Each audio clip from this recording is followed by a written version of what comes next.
Just that shit. All the girls gonna be like this. New girls that run that track, so it's not gonna happen like that. Cause I ain't know how to back girl. I ain't know how to back girl. Hey, what's up? What's up? Welcome to the Mirepoix podcast. We back again. We got the Mirepoix. My name is Chef Sydney, and I got my fellas over here. Bam. Yeah. So yes, we are the Mirepoix podcast. I am Chef Sydney. I am a all-star traveling private chef in San Antonio, and we're doing the thing over here. Chef. Celebrity, and I travel. She travels To you, from you, wherever I need to be. You know what I'm saying? She said. And then I got my guy over here. My guy over here, we're doing the thing too. I'll be there. They call me Usher when I'm not in the kitchen, but it's Chef Caius from the Chef Caius Experience. I am a luxurious chef, providing you a nice, luxurious dining experience in the comfort of your own home or the environment of your choosing. Hence, we're at the ranch right now. So that's where you will have us. We'll be there. We'll be here, there, everywhere. Give us a call, baby. As always, I'm Gilberto Casimiro Valdez Arias, the man with all the information, all the knowledge. When I step in the kitchen, they do call me Usher, because I make them all sing. So, Shout out to all the single parents out there. Shout out to all the single parents. And, all right, let's catch up, fellas. What y'all been up to this week? So I think first is the Mirepoix catch up. Welcome to the Mirepoix. Yes. Oh yeah, what are onions, carrots, celery, all reducing down to make the mother sauce of all wonderful cooking. We are the base, and we're going to cook up for you a fantastic show today. Mm-hmm. Brought to you, short and sweet. pre-recorded, because as life happens, we are working hard, toiling away to bring everyone's dreams to life, including our very own. So cheers to that. Cheers. Cheers. We have an array of. This is not even my drink. So the part of the conversation we're gonna get to, is living life on the road. What it is to be in the industry, and we're gonna be talking about how it correlates to eating and how we eat and health wise, and things like that. So you're gonna see just some random stuff. Lots of to-go containers. We got aluminum foil pans. Lots of just random stuff. So we'll get more into that. But I guess we'll, Let's catch up. Let's catch up right quick. Sid had in her wine tasting. Yes, I did. So talk to us. Yes, I have my Georgia, the country. Georgia is on my mind. Wine tasting, wine and food experience. With my homie and sommelier Cecilia Barreto. She has these Georgian wines which we used, and I paired it with chicken lollipops, with garlic chicken lollipops. I did a baklava, which is like a baklava, and I put a spicy candy bacon walnut filling in there. Crazy. It was insane. Oh, but one of my favorite things was this grilled eggplant roll with this walnut filling and some pomegranates and mint. And that was surprisingly you can't be my talking favorite. dirty to me like that. I'm saying. Yes. I meant to bring very interesting. I meant to bring y'all some, but I forgot. It looked really nice. I saw your story on Instagram. Yeah. I tried to keep up with that. I made a little TikTok as well. Also, my TikTok is Chef Sid in your mouth, MOUF. So follow me. But yeah, no, had a really good week. Did a lot of prepping to get ready for that, juggling single mom life and working as well at my 9 to 5. But yeah, that's about it. Just doing that, and then backdooring it with pickup order, and then did the pickup order and got in the car and came out to the ranch to help out my boy. That life. Shout out to all the single parents. It was definitely a very abundant week, and I'm very blessed and fortunate to have everybody in my corner and the people who show up and help me out when I need to, so I can make this money. Yeah, that's a blessing. Yes. Word. So, as I mentioned earlier, we're here at one of my clients' ranch. So prior to this weekend, pretty much preparing for that. Finally sealed the deal with our wine dinner at Slate Theory. Gilberto brought the check. He brought the bag. and so we're going to be moving forward with that, and I'm super excited. Just juggling out. I'm not a single parent, but I got a girlfriend, got kids, and I got a dog, and I got a family. I just got back home from Alabama on Friday, so just constantly moving. Not to take away from anything that you do. No, not at all. Hustle is a hustle. Hustle is a hustle. So yeah, that's pretty much my word. Just a different hustle. Just a different type of hustle. Yeah. Amen to that. Gilberto Oh Valdez. man, my ketchup. It's gonna be spicy ketchup, of course.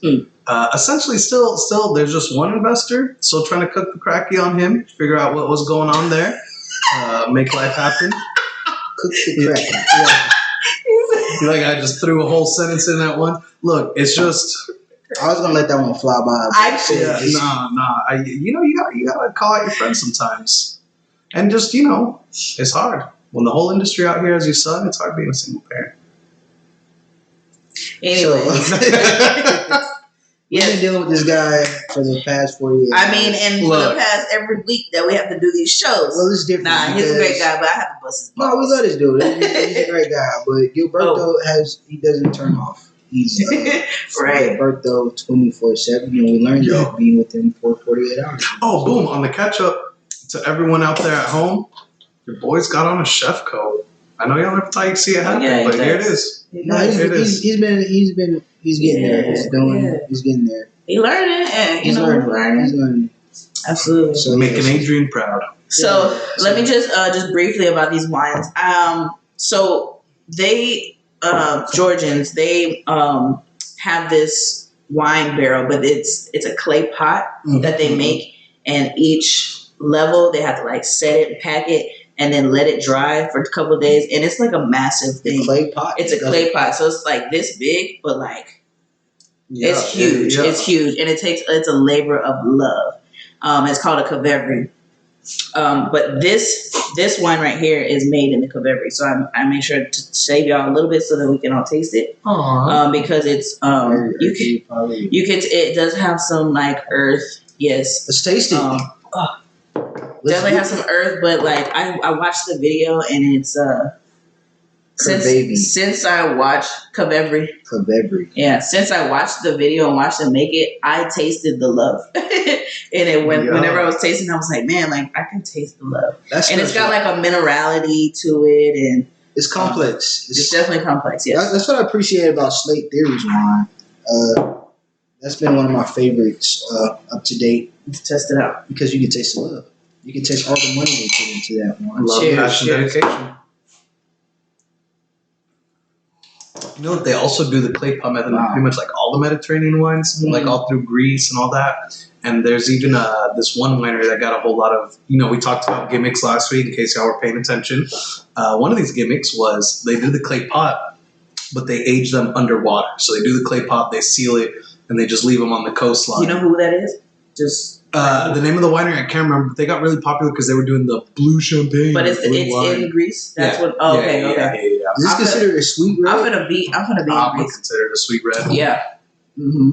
Yeah. If I could read that label, these were the last. These were the last two wines that we tried. I think this one might have been the last one. Oh, look right here, semi-sweet red wine. This one is. Because this one's in English. This one's drier than this one is. Yeah. But yes. So this is probably more of a dessert. Yes, this is what we paired with the. If you can imagine something savory like the bacon, the spicy bacon, and the baklava. Yeah. This is pretty good. Yeah. So, with that, and while we're eating, so tell us about some of the things that we're eating today. So, shout out to the crew once again for helping me get all of this done. We've been working nonstop. For the past 4 days or so, 5. But together for the past 2 years and 30. Yeah. Let's be real. It never stops. Yeah, But we did a buffet style setting: shrimp scampi with some sauteed vegetables, caponelle pasta. Did eggplant parmesan with the very nice tomato sauce, some smoked mozzarella, some breadcrumbs. We did a smoked lamb leg with a pomegranate and grape reduction. Cool. It's amazing. That's probably one of my favorites. I feel like we had some other stuff. Like some bread. The shrimp Risotto. scampi, the Oh, no. the risotto. I got my risotto right We here. gotta talk about this risotto. Here we go. So I think my event at Sorry, we put Sid on the risotto and the polenta. And anytime she's around, I will always. Just call me the risotto queen. She's crazy. It's nuts. It feels like love in every bite, and it's just essential. I always forget about it, but when people ask me what my favorite dishes to cook is, it really is risotto. Even in school, when I learned how to make it, that's a technique that you learn in the Italy class, whatever. But I love it because it takes so much patience and love to put in it, and it's crazy. Can you get a close up? Can you put that close? So we did a butternut squash risotto with like 3 different cheeses inside. Some crispy pancetta on there as well. Okay, you're gonna make us fall. And it's just this is what we're eating. This is our leftovers, and kind of going to the point of our episode, talking about working in this industry, dealing with how we eat, when we have to eat, controlling our stability, mental stability, physical stability. How the heck do we keep our girly figures if we have to eat all this stuff all day? Table besides Trent. I mean, okay, so real quick, as we're about to dive in, I'm gonna say this: do y'all prefer staff meal in the middle of the day, to where they try to make you eat like normal, like, oh, hey, here's a middle of the day meal, or even a pre-dinner meal, or do y'all prefer what I consider the server diet, where, hey, we're ordering something in the middle of shift, and it's going to come in a nice little to-go container for us, and at midnight, I'm going to crack it open, it's going to be cold, it's going to be leftovers, and I'm going to eat it. What do y'all prefer? I rarely have ever had a staff meal that was actually good. All the time, staff meal is just like thrown together bullshit. Yeah, like the remnants of nothing. Literally. And so, at least with my leftovers or the meal that I didn't get a chance to eat, is something that I at least wanted. And I don't mind warming stuff up. I eat leftovers all the time. Anyways. So do you still warm stuff up? Like if you really? Man, I'm yes. I mean, I know I'm the sick freak of the show, but it definitely is like, I've gotten so used to cold food. I've gotten so used to like, oh yeah, I'm eating a steak that's just cold at this point. Don't matter to me. I'm going to chow down and I'm not even going to bother heating it up. Just because like in the industry, talking about health, we are busy all day, every day. There is no health. Today was, oh, it's just lunch and dinner. Wow, okay, it's just lunch and dinner. We were up at, 7:30 a.m., getting everything prepped, getting everything rolling, getting everything organized, putting everything together. Started the whole show at 9, got lunch ready by 12:30. Came back, maybe kicked up our feet for like 30 minutes, and then went right back to it, because that's, back to labor of love. That's what we do. That's how we do, and that's how we exist. I will ask this. How are some of the ways that y'all, before we dive into the mental health of it all, the physical health aspect, when we are, as a whole, in the industry, they did some study that was like, how many hours does each type of employee put in? Call center type people, corporate people, they're looking at about 40 to 44 hours on average. Construction workers are at about, or laborers in general are about 50 hours a week on average. And then they looked at service industry, cooks and servers. Bartenders, bussers, managers, etc., are all roughly averaging 65 to 80 hours a week. And with that, I know we've all lived through it. We're all still living through it as we try to juggle all the things we're trying to juggle. What do you do to help keep a physical, healthy lifestyle? When you don't have time to work out, you don't have time to be eating healthy, be eating right. Are there any tips, tricks, little shortcuts?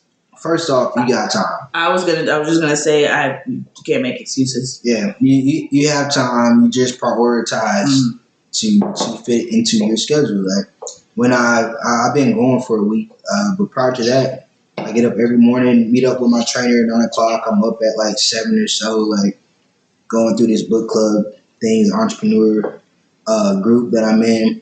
Do the workout at 9 o'clock. And with food, man, honestly, you just got to meal prep. Yep. Like you got to take your food to work. Yeah. If you have goals, if you really Nice. that was nice. Yeah. That was nice. If you have goals, like when I'm at when I go to my serving job, Mm-hmm. the only meal that they give you all day is a family meal at 4 o'clock, whether you work the morning shift or night shift. 4 o'clock, that's it. Now, if I'm going in at 4 o'clock, I'm gonna eat before I come. At some point, I'm pretty much I'm not gonna be hungry.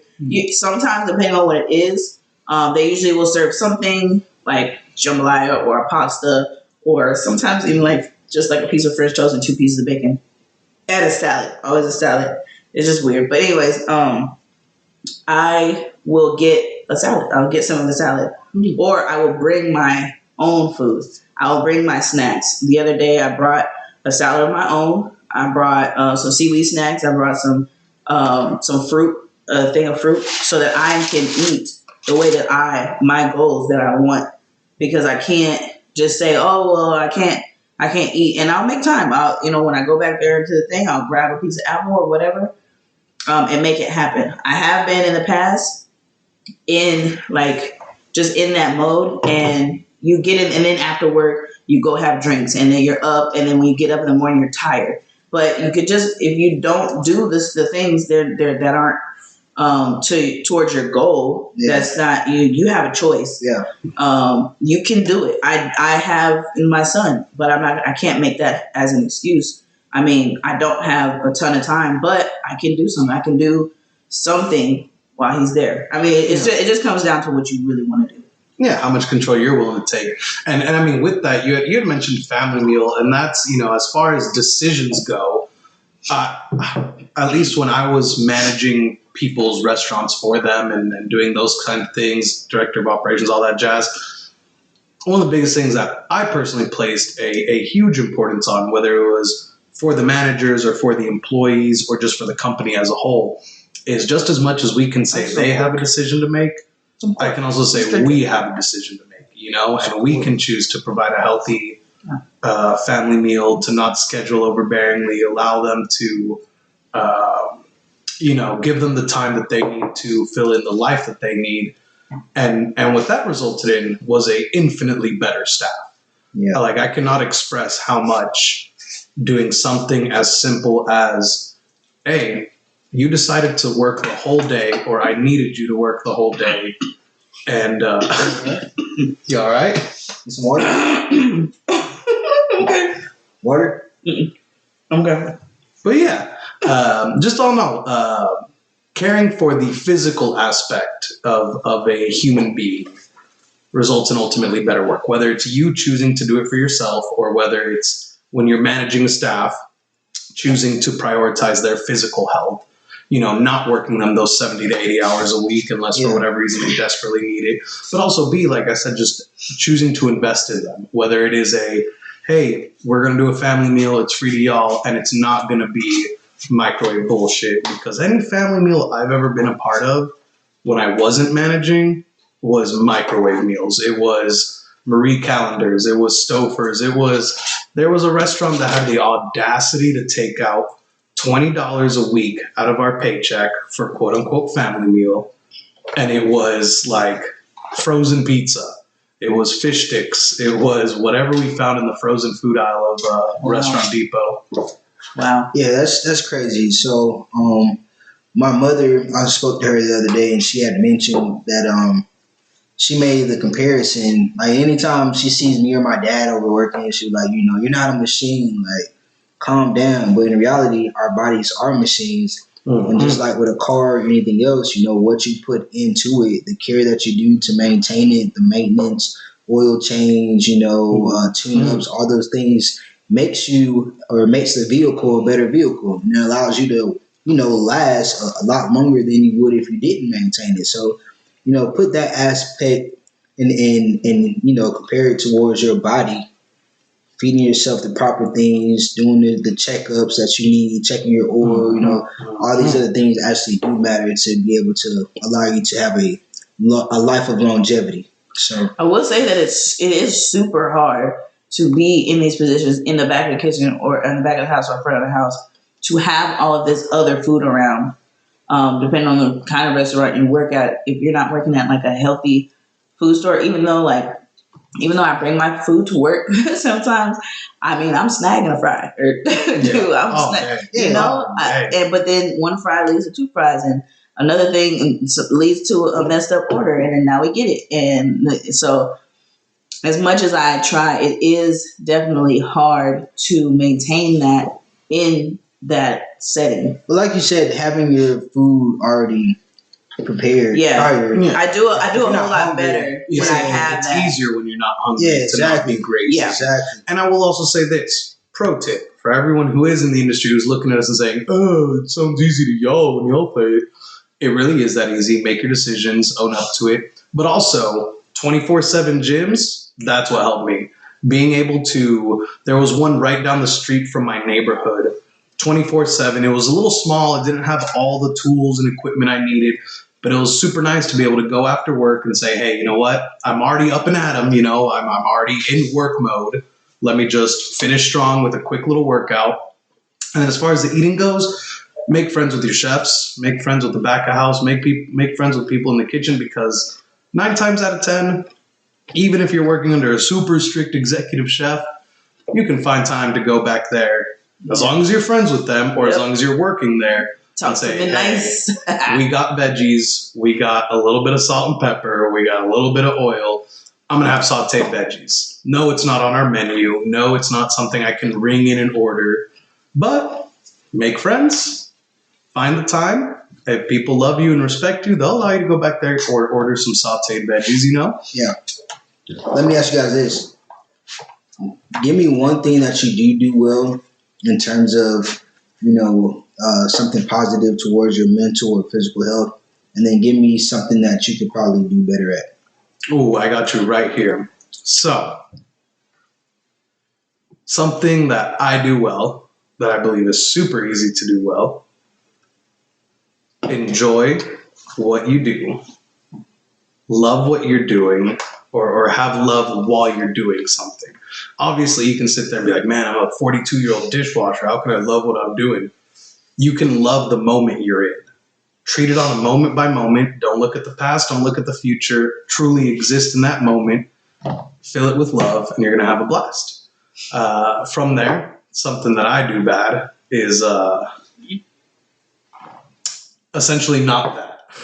I tend to be really bad at overthinking situations, where like, oh man, I forgot that person's ranch. 50 minutes later, I'm still stressing about it, still worrying about it. 3 hours later, I'm like, oh my God, I know I was better than this. And I'm sitting here, I forgot that dude's ranch and blah, blah, blah. And yeah. So like, the thing I do good, live in the moment, whether it's where you're cooking, what you're doing, you'll have yourself a blast. Preach. So see. A thing that I praise myself for and I'm grateful for that I do, I take my me time. Any chance I get, whether it be when I put him to bed or if he's in nap time, and whatever that means, whatever that by him, she means her son. My son, yes, Kai. Whether I just do nothing, no TV, no music, just sit there, or whether I watch a show or read a book or write in my journal or whatever. I do something for me, and then sometimes I have people who step up and volunteer to watch them so that I can go outside of the house and do something for me. Something that I really, really want to work on is consistency for myself and doing the things that I say that I'm going to do when I say that I'm going to do them. Mm-hmm. Those are two really, really big things that I'm very conscious of, that I'm really, really choosing to focus on as I'm moving forward. I am not who I was yesterday. I'm not who I was a month ago. So I always start with a fresh day and give myself grace and opportunity to do that. So I don't kick myself for not doing it yesterday or not doing it last week. Okay, today is your new opportunity to let's go. Yeah. So yeah, that's something that I like to work on. I like that a lot because I feel very similar to that. I put in a pretty good effort to surround myself around people who are going to help me achieve the goals that I am going to achieve at some point. Whether it be with you guys or my morning meetup crew, certain family members or whatever. I'm very intentional with hanging out with people that I feel like are going to help build me into the person that I want to be, and I feel pretty good about that. And on the contrary, consistency. That's the key to everything, right? You can do something great, but if you don't do it great as often as you can or every day, you're just taking 2 steps forward, 3 steps back. So Right. if I could have that area of opportunity to be successful, that's the cheat code for me as well. So Right. that's where Well, I'm at. And so on that note, though, what do you think, or what do y'all think, causes or is the stem of major mental health issues in the service industry? Pressure and expectations, I think, is a big one within themselves, but then also what these managers are and owners are putting on people, and not having the Just touch all the food before he picks. Sorry, not having the My son, this is my food. y'all. You can't interrupt me when I'm talking, or else I will forget, which I just did. Not having the pay to be an incentive to do it. That's ultimately why I chose not to be in the back of the house. Obviously, my passion is cooking, learning, gaining skills, but I had to choose to be in the front of the house because back of the house ain't getting shit, and you're working longer hours. You're sweating your balls off, doing stuff like that, and I just yes, bigger ones than you. So I'm just saying that the pressure and expectations of people, and then the pressure and expectations of life, how those things work and life are just colliding, and people are just like, so they put a lot on themselves, and just the stress kind of overwhelms them juggling. A lot of people aren't, necessarily. On that same coin, it's when your entire existence is to essentially please other people, right? Whether you're pleasing them through your cooking or pleasing them through your... The same goes like, y'all can't talk while I'm talking. So we can't make ASMR noises while you're talking? Oh, my God. No, you know how ASMR gets me. True. But on that note, though, it's like your entire effort on a daily basis, which is, again, has already been, quote unquote, statistically proven in America to be longer hours than just about any other profession. And not only are you trying to make your managers happy, you're trying to make the owners happy by getting that bottom dollar and really raising those sales. You're also trying to make the customers happy, whether it's through your cooking, whether it's through everything else. And you really learn. Wait, you stop. Then you got to go home and make the family happy. And then you got to go home and then be a dad. Yeah, that's right. For the whole industry. Yeah, so service industry is literally a service lifestyle. It doesn't stop. Any server can vouch for this. Any cook can vouch for this. How many times have you got off work and then you go to a friend's dinner party and you're sitting there helping clean up the plates and scrape things? Hey, you need help setting up. Well, and that's what I was going to say is the job bleeds into the lifestyle because you spend the majority of your day putting yourself last. Mm-hmm. And then when you get off work, it becomes really easy and natural to put yourself first nature last. To put yourself last is what it becomes. And I don't sometimes, there are pros and cons to everything.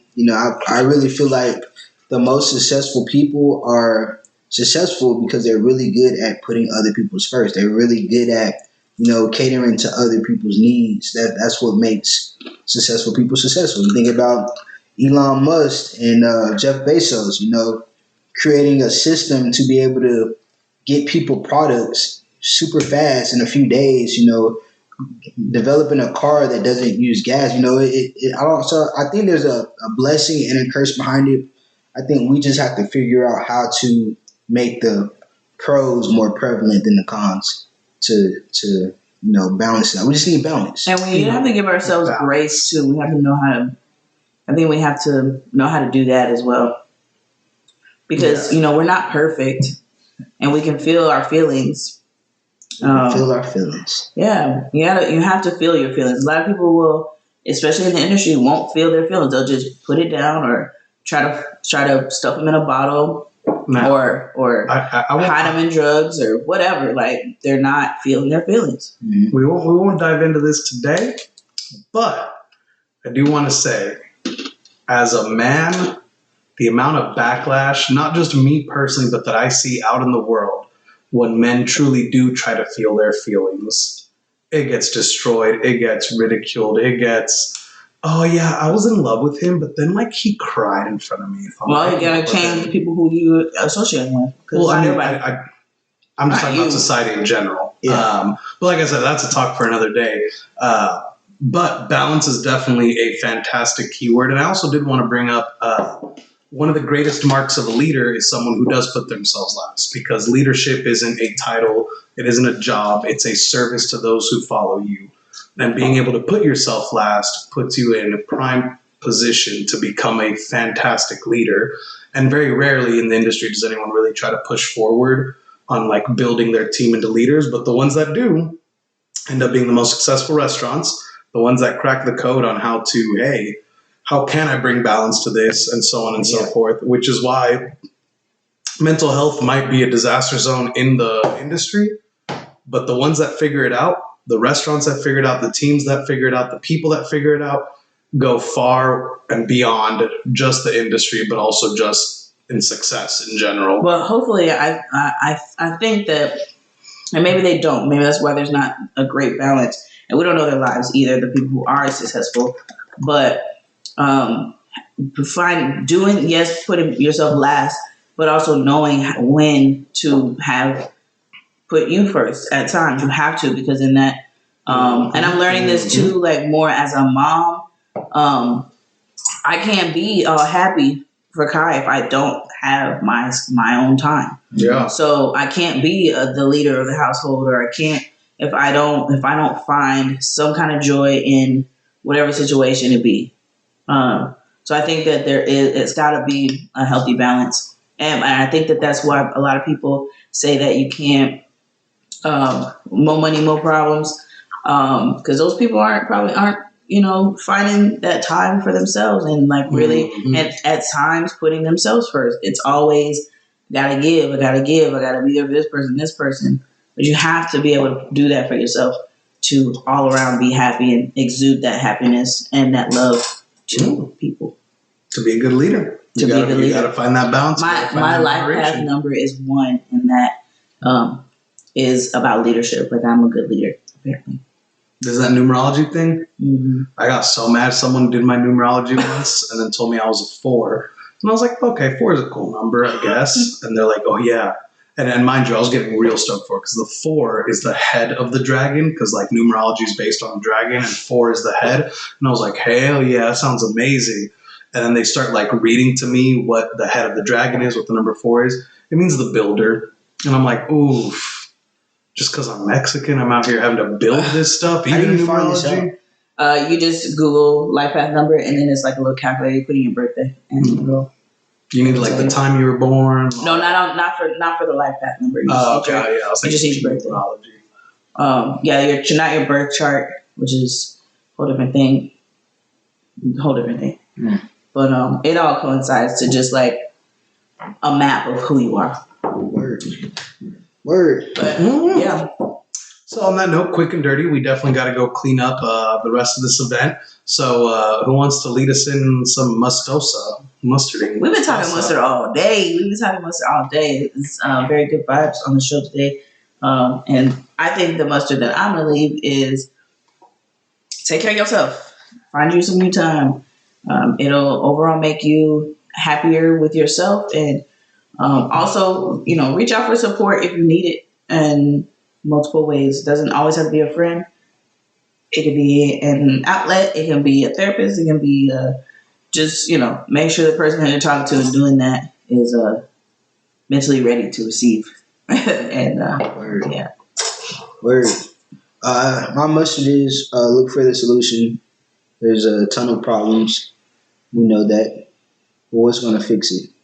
Let's focus on those things and Make that happen. It's my mustard. Bang. And my mustard is if you don't put it out into the universe will never know what you want. So if there's something you want, if there's something you need, if there's something whatever, put it out into the world and it'll come back to you. It'll find its way. Even if it's just you saying it to yourself or saying it to anyone. Put it out there and it'll come back. It is written. Peace out, Mirepoix. Appreciate y'all's support. Make sure y'all like, share, comment, leave us feedback. Drop some topics if you want us to talk about them. We appreciate the love and support. And I look good in this chef coat. Just saying, I look good. Like I'm sitting there looking and I'm like, oh. Also, don't forget to subscribe. Once we get 100 subscribers, we get to change our channel name, and we're really looking for y'all to help us out in that. Bleep, blop, blooping.